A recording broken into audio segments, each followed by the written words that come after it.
Well, today, Metro Police say one person has been arrested in a deadly overdose investigation. Hours ago, IMPD detectives announced officers uncovered 77 grams of fentanyl and $30,000 in cash during this investigation. Now, these are pictures of the drugs that officers seized. IMPD says they found the drugs and cash while arresting a man for his alleged role in a deadly overdose. And it started back in December when IMPD found a person who died on East Thompson Road. Police say they learned the man died of an overdose and started working to figure out where he got the drugs from. The suspect is now waiting charges by the Marion County Prosecutor's Office. And IMPD is continuing to investigate a shooting on Indy's near southwest side. So we know one person was sent to the hospital in critical condition. All of this happening on West Moore Street near Harding and I-70 Saturday morning. When Metro Police got there, they say they found a person who was shot, but that's all the information police are sharing. If you know anything about what happened, you're asked to call IMPD or Crime Stoppers at 317-262-TIPS.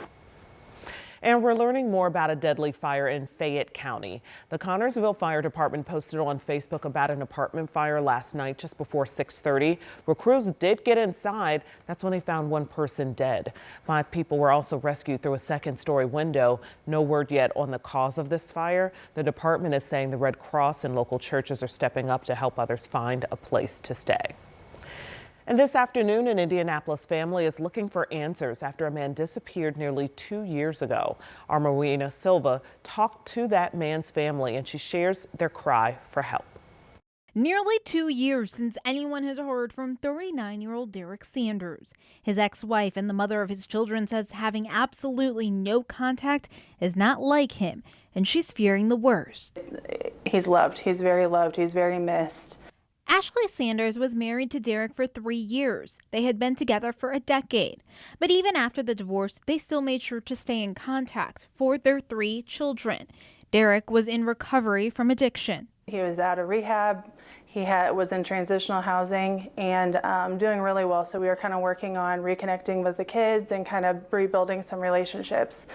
And then I didn't hear from him over the holidays. After she didn't hear from him over the holidays in 2022, she started getting concerned, and then months still went by. Ashley says the last time anyone heard from Derek was in May 2023 at this house on Pershing Avenue. I had somebody pull his name, and that's when I noticed that he had been in an altercation, and we still hadn't heard from him at that point.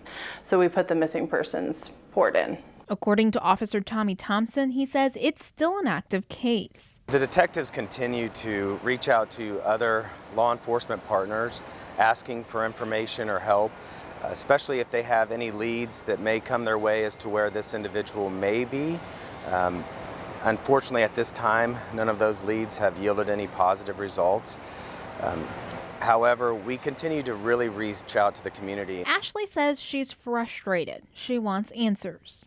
The fact that the last known, him anywhere was an altercation scares me.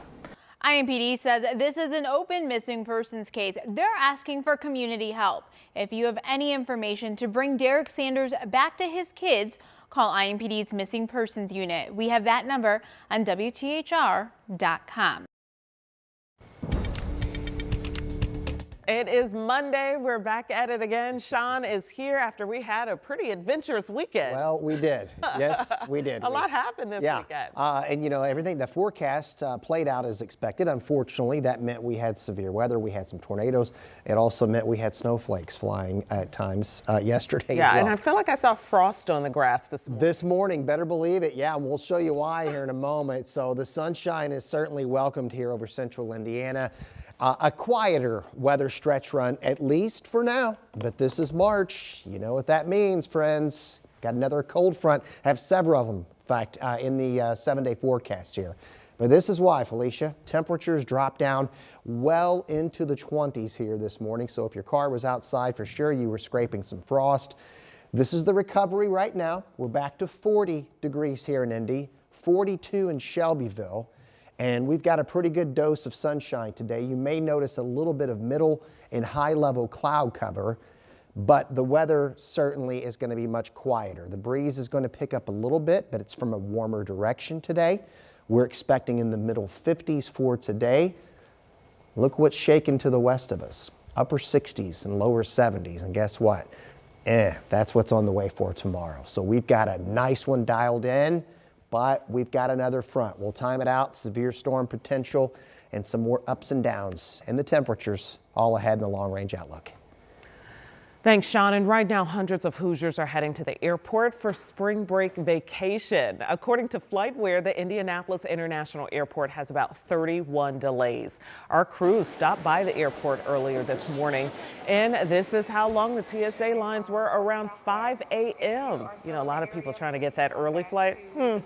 So many people did have on-time flights, but some families we spoke with had to wait a few extra hours to board.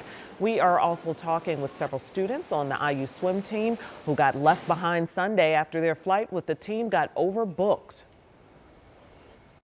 I think the worst part about it was that our bags are in Seattle, so we only have our backpacks, honestly, so we don't have very much, so we had to ask the hotel for a lot of stuff. And not being with our team isn't easy as young girls. Yeah, that would be the hardest. With your bags in another city, never fun. As always, airport officials encourage getting to the airport 2 hours early if possible.